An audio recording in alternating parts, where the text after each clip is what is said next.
Di suatu malam di sebuah gedung perkantoran, ada seorang wanita yang masih bekerja lembur bernama Jennifer.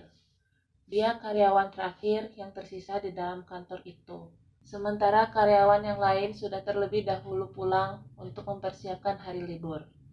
Karena 4 hari ke depan, yaitu hari Jumat, Sabtu, Minggu, dan Senin, adalah hari libur yang cukup panjang. Setelah menyelesaikan pekerjaannya, Jennifer itu tidak langsung pulang. Ia mengirimkan sebuah pesan email kepada mantan tunangannya yang berada di New York. Kalau dia sudah memesan tiket pesawat dan akan berangkat malam itu juga ke sana, dengan harapan mereka masih bisa memperbaiki hubungan mereka yang sempat terputus. Setelah itu, Jennifer yang tidak ingin ketinggalan penerbangannya, buru-buru keluar dan mengambil beberapa permen di atas meja.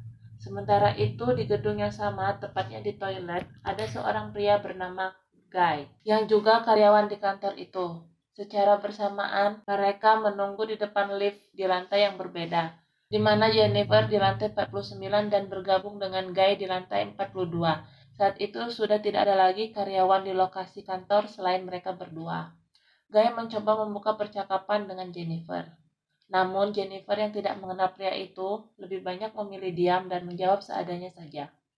Tak berapa lama, Guy yang masih saja mencoba mencairkan suasana memperlihatkan sebuah coretan gambar di dinding lift. Namun, tiba-tiba saat itu juga lift mendadak berhenti. Seketika itu juga mereka berdua kaget, lalu mencoba menekan tombol lift, namun tidak ada satupun tombol yang berfungsi. Walaupun listrik di dalam lift masih menyala, kemudian Guy mencoba membuka paksa pintu lift dengan sekuat tenaga.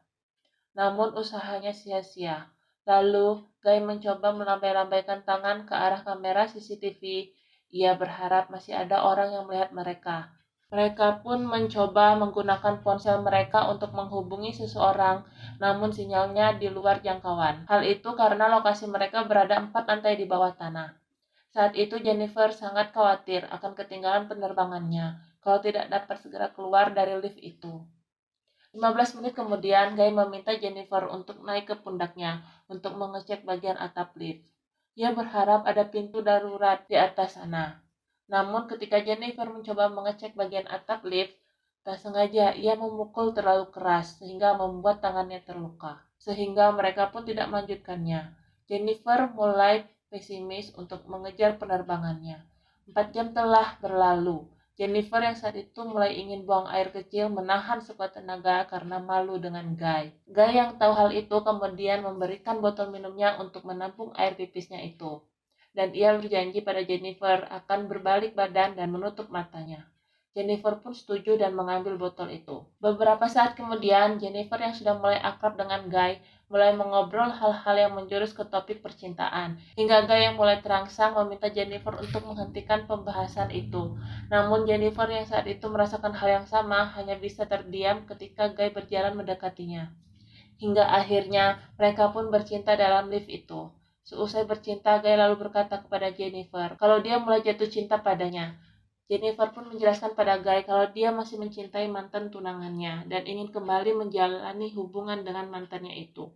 Mendengar itu, Guy sangat sakit hati dan berkata pada Jennifer kalau dia lebih pantas daripada mantan tunangannya itu. Lalu Jennifer kesal pada Guy karena dia benar-benar mencintai mantan tunangannya itu. Setelah Jennifer mengatakan itu, tiba-tiba ekspresi Guy berubah. Guy mulai mengungkapkan siapa dia yang sebenarnya. Dia berkata bahwa dia sudah berbohong pada Jennifer. Ia mengungkapkan bahwa ia bukanlah karyawan yang mempunyai jabatan tinggi di kantor itu. Ia hanyalah seorang petugas keamanan yang ditugaskan di kantor itu. Kemudian Guy membuka ponselnya dan menunjukkan hasil rekaman CCTV, yang ternyata Guy sudah memata-matainya selama ini. Jennifer yang mengetahui itu seketika kaget. Guy mengatakan kejadian ini bukanlah sebuah kebetulan. Semua ini sudah ia rencanakan sejak lama. Lalu Guy menunjukkan kunci lift pada Jennifer. Ketika itu Jennifer mencoba merebut kunci itu, namun kunci itu malah patah. Lalu Jennifer pun menghajar Guy hingga ia berlumuran darah di lantai. Ia berpikir kalau Guy sudah tewas saat itu. Ia mendekati Guy untuk memeriksanya. Namun ternyata ia masih hidup dan membalas Jennifer. Beberapa saat kemudian Jennifer pun terbangun dari pingsannya dan melihat Guy yang sudah sadar lebih dulu. Seketika itu ia semakin ketakutan. ketika Guy membongkar isi kotak hadiah untuk mantan tunangan Jennifer. Hadiah itu adalah sebuah kemeja. Guy kemudian memakainya, lalu Guy meminta Jennifer untuk membuka sisa kotak hadiahnya. Jennifer pun pasrah dan membuka kotak hadiah lainnya yang bersih cerutu lengkap dengan gunting dan korek api. Beberapa saat kemudian Guy tiba-tiba meminta maaf kepada Jennifer karena sudah membuatnya takut saat itu. Ia berharap Jennifer mau berdamai dengannya, namun Jennifer hanya diam saja. Lalu Guy pun mencoba untuk mengeluarkan mereka dari lift itu. Guy meminta Jennifer untuk naik ke pundak untuk membuka pintu darurat di langit-langit lift itu. Dan Jennifer pun berhasil keluar dari lift itu. Lalu Guy memberitahu Jennifer letak tanggal keluar dan posisi pintu darurat berada. Dan Jennifer meninggalkan Guy dalam lift. Guy sangat kesal atas kebodohannya itu yang telah tertipu oleh Jennifer. Lalu ia mengikat dua pakaian kemudian ia lemparkan ke lubang pintu langit-langit lift. Dan dia pun berhasil naik mengejar Jennifer yang masih berusaha menuju pintu darurat. Ketika Jennifer sudah berhasil sedikit membuka pintu darurat itu, ia kemudian berteriak, berharap masih ada seseorang yang dapat mendengarnya. Namun tiba-tiba Guy menarik Jennifer dan mereka pun terjatuh ke dalam lift. Beberapa saat kemudian Jennifer menyalakan kameranya untuk mendokumentasikan bukti apa yang sudah terjadi. Lalu ia mengarahkan kameranya ke Guy dan mulai menginterogasinya. Dalam keadaan terancam, pria itu akhirnya mengatakan dengan terpaksa kalau nama aslinya adalah John. Jennifer pun memaksa John untuk mengakui semua perbuatannya itu. Tanpa terasa, hari Senin pun telah tiba. Pada malam harinya, seorang petugas keamanan yang juga teman kerjanya John bernama Eddie secara kebetulan datang ke kantor bersama pacarnya. Namun, ia merasa aneh karena tidak melihat John yang harusnya bekerja saat itu.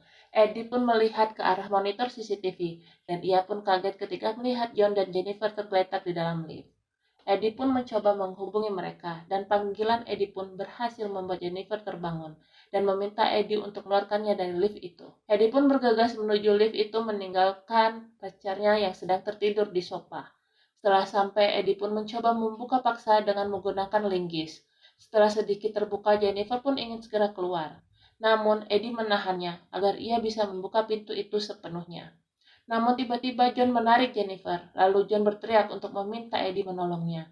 Eddie pun mencoba masuk untuk menolong rekannya itu. Lalu tiba-tiba John menahan tangan Eddie, dan lift pun bergerak. Seketika itu tubuh Eddie pun terbelah menjadi dua. Lalu John memasukkan Jennifer ke dalam bagasi mobilnya. Setelah itu John kembali ke dalam gedung dan membuang tubuh Eddie. Kemudian ia membersihkan tubuhnya dan menggunakan seragam. Lalu pergi ke ruang resepsionis untuk menghapus semua rekaman CCTV.